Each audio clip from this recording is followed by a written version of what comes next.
Halo Sobat Sejarah. Pernahkah kalian mendengar cerita tentang pusaka Nusantara yang hilang tanpa jejak? Dari keris sakti, tombak kerajaan, hingga kitab kuno yang konon menyimpan ilmu pengetahuan tinggi, semuanya menjadi bagian dari sejarah bangsa yang penuh misteri. Dalam budaya Nusantara, pusaka bukan sekadar benda mati. Ia adalah simbol kekuasaan, pelindung kerajaan, bahkan dipercaya mengandung energi spiritual yang diwariskan turun-temurun.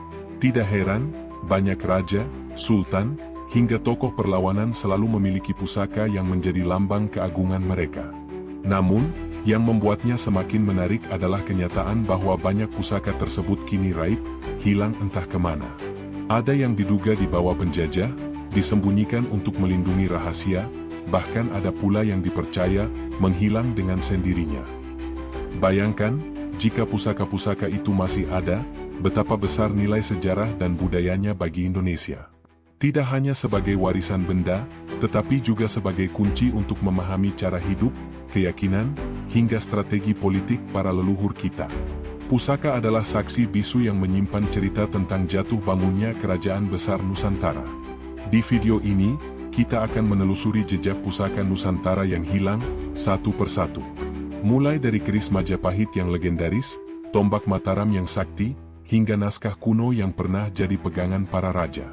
Semua akan kita bahas dengan bukti sejarah, cerita rakyat, dan catatan para peneliti. Sebelum masuk lebih jauh, jangan lupa dukung channel ini dengan like, share, dan subscribe agar kita bisa terus menghidupkan kembali sejarah Nusantara yang hampir terlupakan. Yuk, kita mulai perjalanan ini dan lihat apakah jejak pusaka yang hilang masih bisa ditemukan.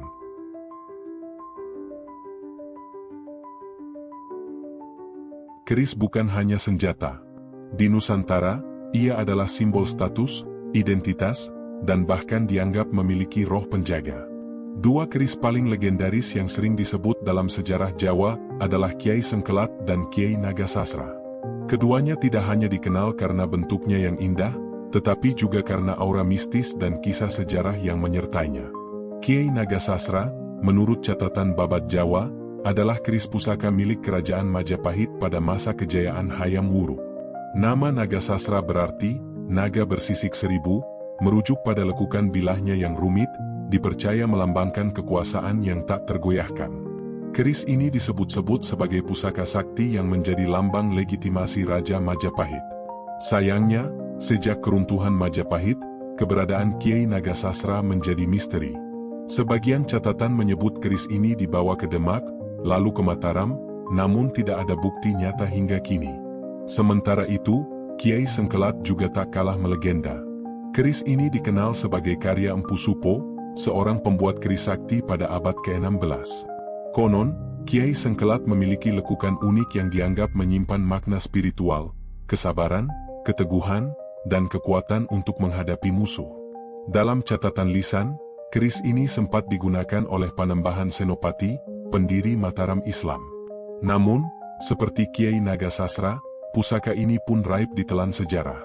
Seorang sejarawan Jawa, H.J. de Graaf, pernah menulis dalam penelitiannya tentang keris pusaka Jawa, bagi orang Jawa, keris bukan hanya benda seni, tetapi juga jiwa yang melekat pada pemiliknya. Hilangnya sebuah keris pusaka sering dimaknai sebagai pertanda runtuhnya sebuah kekuasaan. Kutipan ini menggambarkan betapa eratnya pusaka dengan perjalanan politik Nusantara.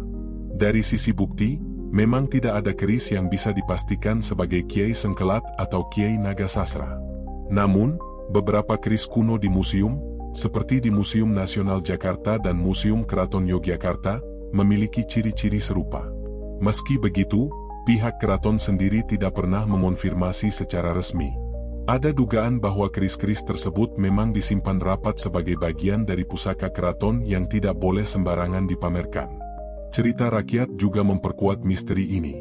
Di beberapa daerah Jawa, orang-orang percaya bahwa Kiai Sengkelat dan Kiai Nagasasra tidak hilang, melainkan disembunyikan secara gaib untuk menunggu zaman yang tepat. Kepercayaan ini sejalan dengan mitos Ratu Adil yang disebut akan muncul dengan membawa kembali pusaka-pusaka sakti Nusantara. Kalau kita perhatikan, hilangnya pusaka-pusaka ini terjadi di momen penting, runtuhnya Majapahit, lahirnya Demak, hingga berdirinya Mataram. Setiap kali sebuah kerajaan besar runtuh, pusaka sakti yang menjadi lambang legitimasi kekuasaan juga lenyap. Hal ini menegaskan betapa pusaka bukan sekadar benda, melainkan penanda transisi sejarah. Sejarawan Indonesia, Slamet Muljana, dalam bukunya Menuju Puncak Kemegahan, menulis, Majapahit tidak sekadar runtuh karena perang, tetapi juga karena hilangnya legitimasi simbolik yang melekat pada pusaka dan ritual kerajaan. Pernyataan ini seolah memberi kita petunjuk bahwa pusaka seperti Kiai Nagasasra adalah bagian penting dari jatuh bangunnya kekuasaan. Maka, kisah Kiai Sengkelat dan Kiai Nagasasra bukan sekadar cerita tentang senjata kuno. Ia adalah simbol, sekaligus teka-teki sejarah yang belum terpecahkan hingga kini. Apakah pusaka-pusaka itu benar-benar hilang, atau masih tersimpan di tempat rahasia? Pertanyaan ini masih menggantung, meninggalkan misteri yang membuat kita terus penasaran. Tombak bukan hanya senjata perang, tetapi juga simbol wibawa raja. Di antara pusaka Jawa, salah satu yang paling terkenal adalah tombak Kiai Pleret, pusaka sakti yang dikaitkan dengan raja-raja Mataram Islam. Nama Pleret sendiri merujuk pada daerah yang pernah menjadi pusat kekuasaan Sultan Agung, salah satu penguasa terbesar Mataram. Menurut Babat Tanah Jawi, tombak Kiai Pleret diyakini memiliki kekuatan gaib yang mampu melindungi pemiliknya dari mara bahaya. Tombak ini menjadi lambang legitimasi Raja Mataram.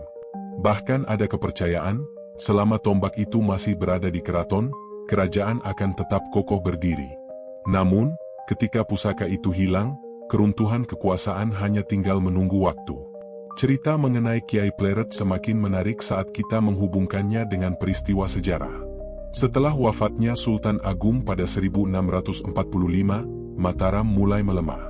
Perselisihan internal, intervensi VOC, hingga pemberontakan daerah membuat kerajaan ini kian rapuh. Banyak catatan menyebutkan bahwa pada periode inilah Kiai Pleret raib tanpa jejak.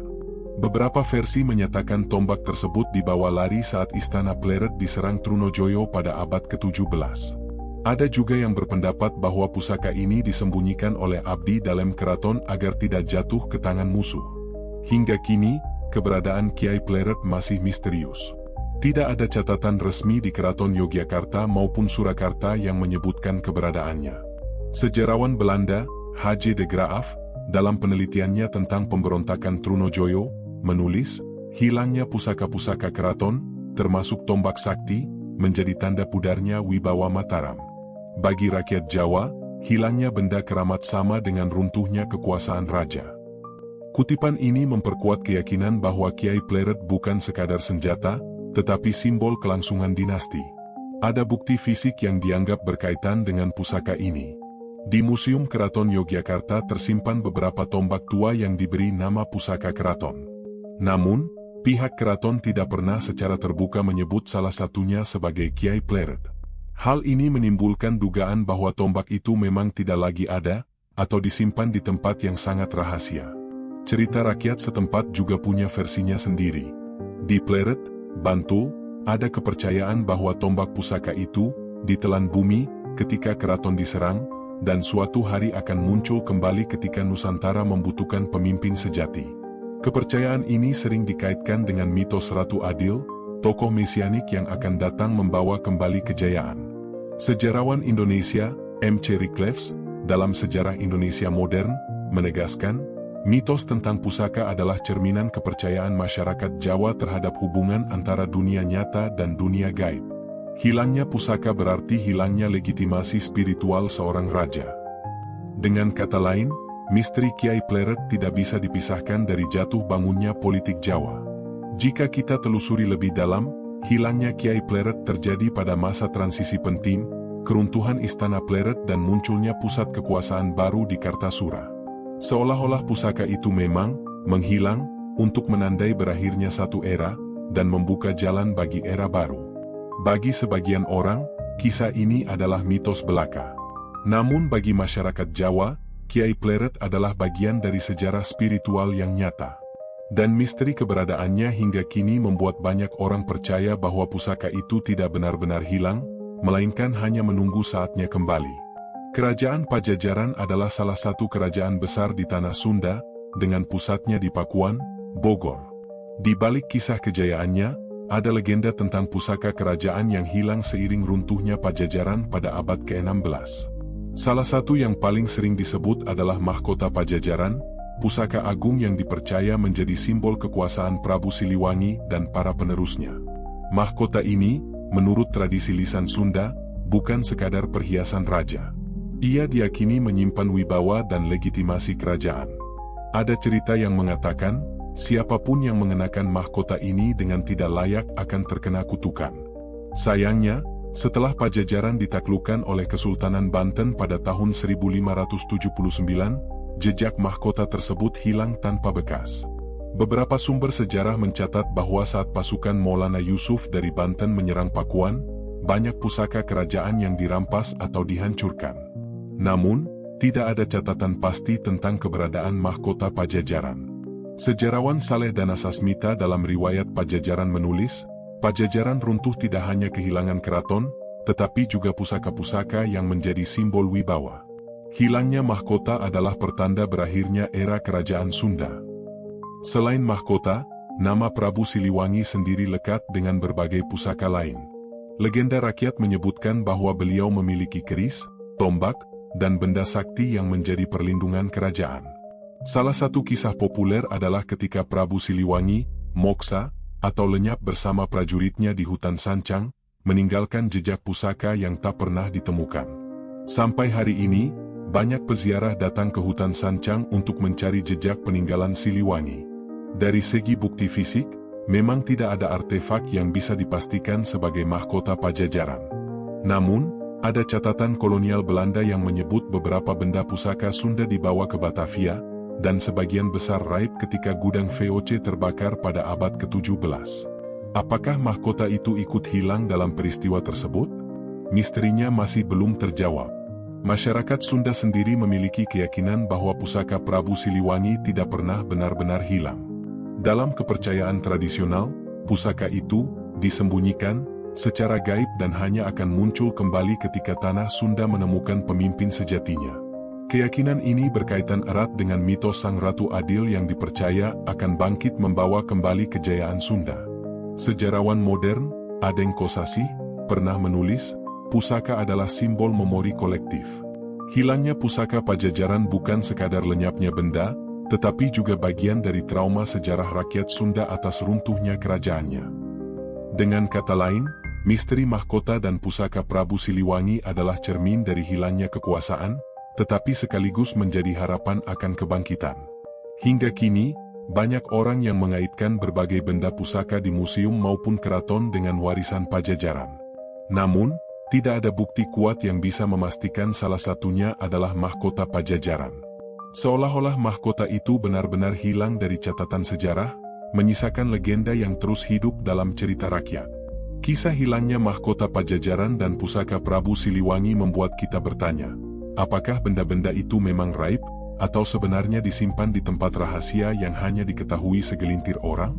Misteri ini masih menjadi teka-teki yang membuat pusaka Nusantara selalu menarik untuk ditelusuri.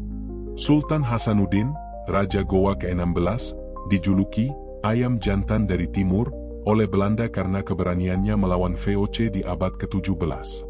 Sosoknya begitu melegenda bukan hanya karena kepemimpinannya, tetapi juga karena pusaka yang selalu ia bawa dalam pertempuran.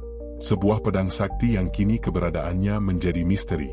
Menurut cerita rakyat Makassar, pedang ini bukan pedang biasa. Ia diyakini sebagai warisan leluhur kerajaan Gowa yang turun-temurun digunakan oleh para raja. Pedang itu konon memiliki daya magis yang memberi keberanian dan semangat juang luar biasa bagi pemegangnya. Dengan pedang inilah Sultan Hasanuddin memimpin pasukan Gowa melawan VOC dalam perjanjian Bongaya tahun 1667, meski pada akhirnya kerajaan Gowa harus menyerah. Sayangnya, setelah Sultan Hasanuddin wafat pada 1670, jejak pedang pusaka ini menjadi kabur. Ada yang mengatakan bahwa pedang itu dirampas VOC sebagai rampasan perang, lalu dibawa ke Batavia. Namun ada juga legenda yang menyebutkan bahwa pedang tersebut disembunyikan oleh keluarga kerajaan Gowa agar tidak jatuh ke tangan musuh. Sejarawan Anthony Reid dalam bukunya Southeast Asia in the Age of Commerce menyebut bahwa Belanda memang memiliki kebiasaan merampas pusaka raja-raja Nusantara sebagai simbol penaklukan. Namun, Tidak ada catatan resmi mengenai pedang Sultan Hasanuddin dalam arsip VOC. Hal ini membuat sebagian peneliti menduga bahwa pedang tersebut bisa saja hilang saat perjalanan ke Belanda atau bahkan disembunyikan oleh keturunan kerajaan. Bukti lain datang dari catatan lisan masyarakat Goa. Mereka percaya bahwa pedang itu masih tersimpan di suatu tempat keramat dan hanya akan muncul kembali ketika tanah Makassar membutuhkan pemimpin yang kuat. Kepercayaan ini mirip dengan mitos pusaka lain di Nusantara, yang seringkali dikaitkan dengan kembalinya Sang Ratu Adil atau pemimpin yang adil dan bijaksana. Dalam wawancara dengan Profesor Nurhayati Rahman, budayawan Makassar, ia mengatakan, pusaka Sultan Hasanuddin adalah simbol perlawanan. Hilangnya pedang itu tidak berarti hilangnya semangat juang. Justru, kisahnya menjadi pengingat bahwa keberanian melawan ketidakadilan adalah warisan sejati Hasanuddin. Kisah pedang Sultan Hasanuddin juga masih hidup dalam tradisi rakyat. Banyak ritual adat di Sulawesi Selatan yang menyebut nama beliau sebagai simbol keberanian. Bahkan, sebagian masyarakat percaya bahwa roh Sultan Hasanuddin masih menjaga tanah Makassar, dan pedangnya hanyalah dititipkan di alam gaib. Namun dari sisi sejarah, hilangnya pedang pusaka ini membuat para peneliti terus bertanya. Jika benar pedang itu dirampas VOC, mungkin ia masih tersimpan di Museum Belanda atau hilang dalam perjalanan. Tapi jika benar disembunyikan oleh keluarga kerajaan, maka pedang itu bisa saja masih ada, menunggu ditemukan. Misteri ini memberi warna tersendiri dalam sejarah Nusantara. Ia bukan sekadar cerita tentang sebuah benda hilang, melainkan simbol dari perjuangan panjang melawan penjajahan. Pedang Sultan Hasanuddin mengingatkan kita bahwa meski benda fisiknya hilang, nilai keberanian dan perlawanan tidak akan pernah padam. Di antara sekian banyak pusaka legendaris dari Kerajaan Mataram Islam, keris Kiai Naga Siluman menempati tempat istimewa. Keris ini diyakini sebagai salah satu senjata sakti peninggalan Panembahan Senopati, pendiri Mataram, yang diwariskan turun-temurun kepada para raja penerusnya. Namanya saja sudah menggetarkan, Naga Siluman, melambangkan kekuatan gaib yang tersembunyi namun mematikan. Keris Kiai Naga Siluman disebut memiliki pamor yang unik berbentuk naga yang melingkar pada bilahnya. Menurut legenda, keris ini dibuat oleh empu besar di Jawa, yang bukan hanya seorang pandai besi, melainkan juga seorang pertapa sakti. Konon, keris ini tidak hanya senjata, tapi juga memiliki tuah untuk melindungi kerajaan dari bencana dan memberi harisma kepada raja yang memegangnya. Namun, jejak pusaka ini mulai kabur sejak masa transisi dari Kerajaan Mataram ke Kasunanan Surakarta dan Kasultanan Yogyakarta setelah Perjanjian Giyanti tahun 1755. Beberapa pusaka Mataram dibagi antara dua kerajaan, tapi tidak ada catatan jelas mengenai keberadaan Kiai Naga Siluman. Ada yang percaya keris ini disembunyikan agar tidak diperebutkan, ada pula yang meyakini keris tersebut dibawa secara gaib oleh Panembahan Senopati sendiri.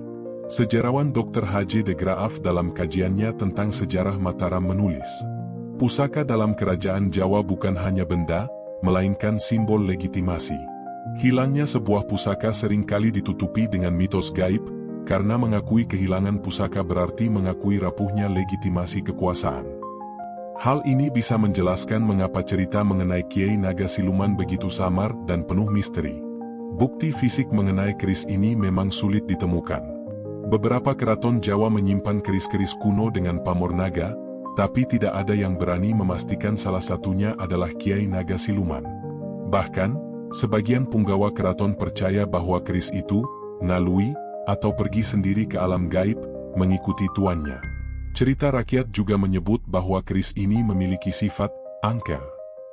Jika orang yang tidak berhak mencoba menyentuhnya, ia akan terkena musibah. Karena itulah, tidak sembarang orang bisa melihat atau bahkan menyimpan pusaka ini. Kisah-kisah tentang keris yang berpindah tempat sendiri di dalam keraton, atau mengeluarkan cahaya pada malam tertentu, sering dikaitkan dengan keberadaan Kiai Naga Siluman. Budayawan Jawa, Profesor Soepomo Poejosoedarmo, pernah berkata, keris bukan hanya senjata, tapi cermin jiwa bangsa Jawa. Naga Siluman adalah simbol kekuatan tersembunyi, sebuah pesan bahwa kekuasaan sejati tidak selalu tampak, tapi terasa dalam wibawa dan kewibawaan seorang pemimpin. Misteri hilangnya keris Kiai Naga Siluman menimbulkan dua kemungkinan besar. Pertama, Keris ini benar-benar masih ada, tersimpan di salah satu keraton Jawa tapi dirahasiakan untuk menjaga aura mistisnya. Kedua, keris ini memang telah hilang secara fisik, namun dijaga dalam cerita rakyat agar makna simbolisnya tetap hidup. Apapun kebenarannya, kisah Kiai Naga Siluman memberi pelajaran penting bahwa pusaka tidak hanya benda, tapi juga sarana untuk menyatukan ingatan kolektif, memperkuat legitimasi, dan menjaga wibawa kerajaan. Hilangnya pusaka ini membuat banyak orang percaya bahwa sejarah Mataram Islam masih menyimpan misteri yang belum terungkap. Sultan Agung Hanyakrokusumo, 1613-1645, adalah raja terbesar Mataram Islam. Ia dikenal sebagai pemimpin visioner, ahli strategi, sekaligus tokoh yang membawa Mataram ke puncak kejayaannya. Dalam banyak kisah, kejayaan Sultan Agung selalu dikaitkan dengan pusaka agung bernama Tombak Kiai Pleret. Tombak ini diyakini sebagai senjata pribadi Sultan Agung yang selalu menemaninya dalam peperangan. Namanya diambil dari desa Pleret, tempat Sultan Agung membangun keraton baru dan mengukuhkan kekuasaannya. Konon, tombak ini memiliki kekuatan gaib yang membuat lawan gentar sebelum perang dimulai. Menurut cerita rakyat Jawa, tombak Kiai Pleret dibuat oleh empu legendaris pada masa Mataram awal. Bilahnya panjang, ramping, dan memiliki pamor indah yang diyakini menyimpan energi spiritual. Masyarakat percaya, ketika Sultan Agung mengangkat tombak itu, semangat para prajuritnya langsung membara, seolah mereka yakin kemenangan sudah di tangan. Namun, sejak Sultan Agung wafat dan digantikan oleh putranya, Amangkurat I, kisah tombak ini mulai redup. Beberapa catatan keraton menyebut bahwa tombak tersebut diwariskan ke penerus Mataram, tapi lama-kelamaan tidak lagi disebut dalam daftar pusaka resmi. Hingga akhirnya, jejak fisiknya hilang sama sekali. Sejarawan H.J. de Graaf dalam Geschiedenis van Java menyinggung bahwa banyak pusaka Mataram lenyap karena perebutan kekuasaan internal. Tidak jarang, pusaka-pusaka itu dijadikan alat legitimasi untuk merebut tahta, sehingga sering disembunyikan atau bahkan dihancurkan agar tidak jatuh ke tangan lawan politik. Bisa jadi, nasib Kiai Pleret juga demikian. Cerita lain menyebut bahwa tombak ini sebenarnya masih tersimpan di salah satu keraton Jawa, tapi disamarkan dengan nama berbeda untuk menjaga aura kerahasiaannya. Dalam tradisi keraton, pusaka tertentu memang sengaja tidak ditampilkan kepada publik, karena dianggap memiliki daya spiritual yang terlalu kuat. Budayawan Jawa, Sri Teddy Rusdi, pernah berkomentar, pusaka Sultan Agung adalah simbol perlawanan terhadap penjajah. Hilangnya tombak Kiai Pleret membuat kita sadar bahwa sejarah Mataram banyak yang ditutupi kabut misteri. Tapi nilai perjuangan Sultan Agung tidak pernah hilang. Bukti fisik tombak ini memang tidak pernah ditemukan, tapi tradisi lisan masih terus menghidupkan kisahnya. Dalam beberapa upacara adat di Yogyakarta dan Surakarta, nama Kiai Pleret masih disebut sebagai salah satu pusaka penting Mataram. Bahkan, sebagian masyarakat percaya bahwa tombak itu tidak pernah hilang secara nyata, melainkan disembunyikan secara gaib. Mitos yang berkembang mengatakan, suatu saat nanti tombak Kiai Pleret akan muncul kembali bersamaan dengan hadirnya pemimpin sejati Jawa. Cerita ini sering dikaitkan dengan ramalan Ratu Adil, tokoh mitologis yang dipercaya akan membawa kesejahteraan dan keadilan. Misteri hilangnya tombak Sultan Agung bukan hanya soal keberadaan sebuah benda, melainkan tentang ingatan kolektif bangsa. Ia mengingatkan kita bahwa di balik pusaka ada simbol keberanian, keadilan, dan semangat perlawanan terhadap penindasan.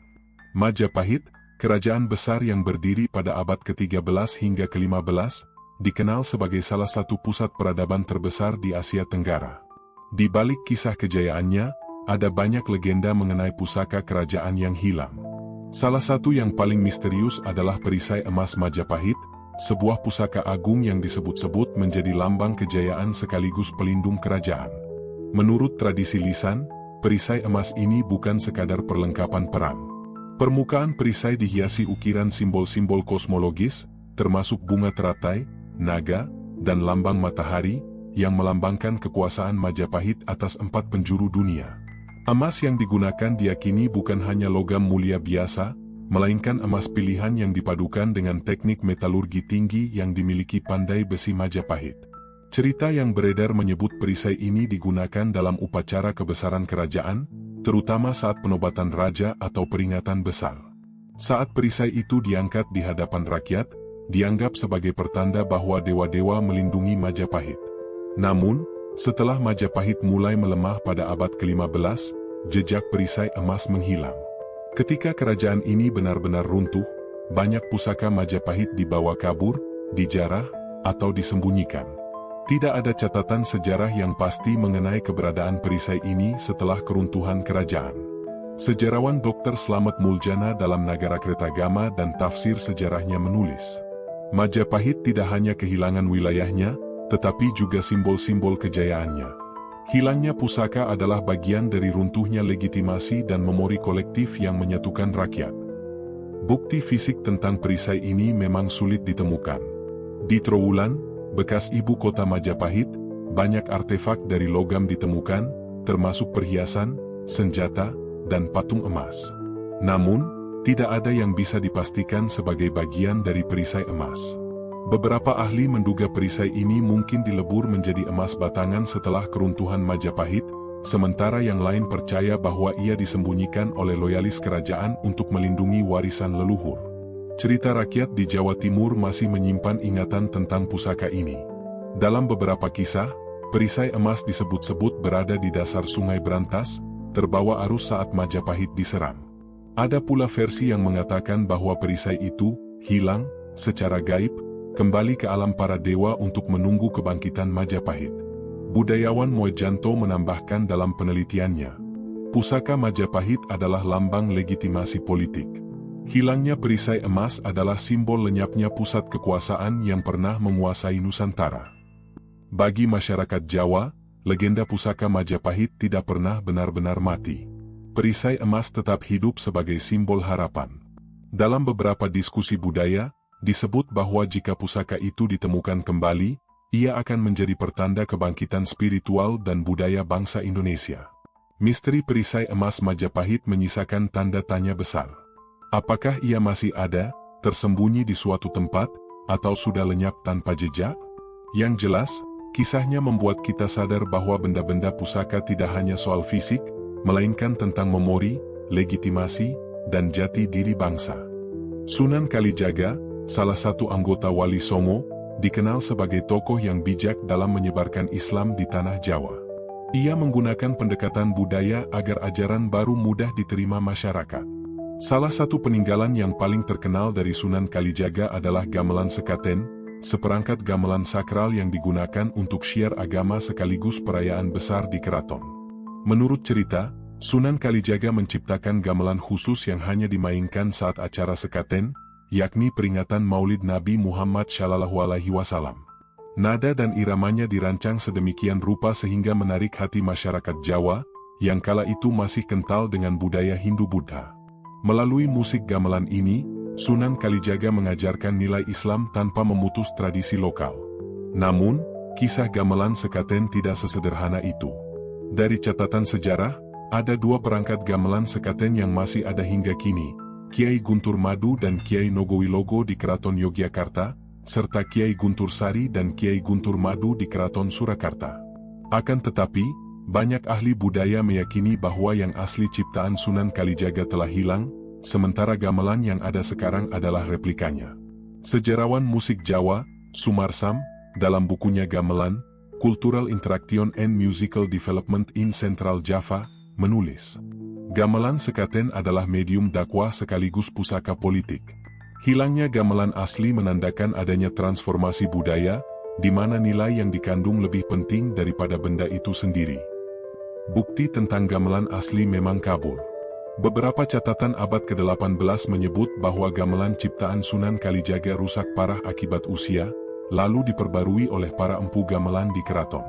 Namun, ada pula cerita rakyat yang menyebut bahwa gamelan asli lenyap secara gaib, karena hanya boleh dimainkan di zaman tertentu dan tidak bisa bertahan ketika tradisi mulai berubah. Masyarakat Jawa masih sangat menghormati tradisi sekaten hingga sekarang.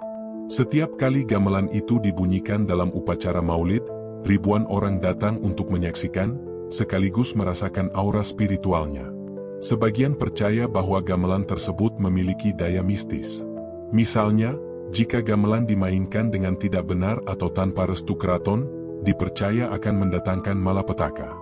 Budayawan Kuntowijoyo pernah menyampaikan pandangannya. Sekaten bukan sekadar musik, melainkan media islamisasi Jawa. Keberadaan gamelan itu, asli atau tidak, menjadi bukti betapa kuatnya peran budaya dalam perjalanan sejarah Nusantara. Misteri hilangnya gamelan asli Sunan Kalijaga tidak mengurangi makna besarnya. Justru, ia menunjukkan bagaimana tradisi bisa bertahan ratusan tahun meski bendanya berubah. Yang tersisa bukan hanya instrumen musik, tetapi pesan bahwa seni bisa menjadi sarana dakwah yang penuh kebijaksanaan. Apakah gamelan asli itu benar-benar hilang? Atau masih tersimpan di tempat yang tidak diketahui publik? Sampai hari ini, pertanyaan itu belum terjawab. Yang jelas, gamelan sekaten tetap hidup dalam ingatan dan tradisi masyarakat Jawa sebagai pusaka budaya sekaligus pusaka spiritual. Di antara banyak cerita pusaka Nusantara, salah satu yang paling misterius adalah legenda tentang cincin api. Tidak seperti keris, tombak, atau gamelan yang masih bisa ditelusuri wujud fisiknya, cincin api lebih banyak hidup dalam tradisi lisan. Ia disebut sebagai pusaka gaib yang pernah dimiliki beberapa raja besar Nusantara, mulai dari Majapahit hingga kerajaan-kerajaan Islam Jawa. Menurut kisah yang beredar, cincin ini terbuat dari logam merah keemasan dengan batu permata berwarna merah menyala. Ketika dikenakan, cincin itu tampak seperti memancarkan api, sehingga dinamai cincin api. Fungsinya bukan sekadar perhiasan, melainkan simbol kekuasaan sekaligus perlindungan spiritual. Konon, pemilik cincin ini mendapatkan keberanian luar biasa dan mampu menghadapi musuh tanpa gentar. Ada legenda yang mengaitkan cincin ini dengan Raden Wijaya, pendiri Majapahit. Konon, cincin itu diberikan kepadanya oleh seorang resi sebagai lambang legitimasi kekuasaan. Setelah masa Majapahit berakhir, cincin ini disebut berpindah tangan ke raja-raja Jawa berikutnya, hingga akhirnya jejaknya hilang sama sekali. Sejarawan Moertono dalam kajian tentang simbol kekuasaan Jawa menulis, cincin adalah lambang ikatan. Ia mengikat raja dengan rakyatnya, sekaligus dengan alam semesta. Hilangnya cincin pusaka melambangkan putusnya legitimasi dan runtuhnya tatanan lama. Sayangnya, tidak ada bukti fisik mengenai keberadaan cincin ini. Tidak ada artefak di museum atau catatan kolonial Belanda yang menyebut tentang pusaka semacam itu.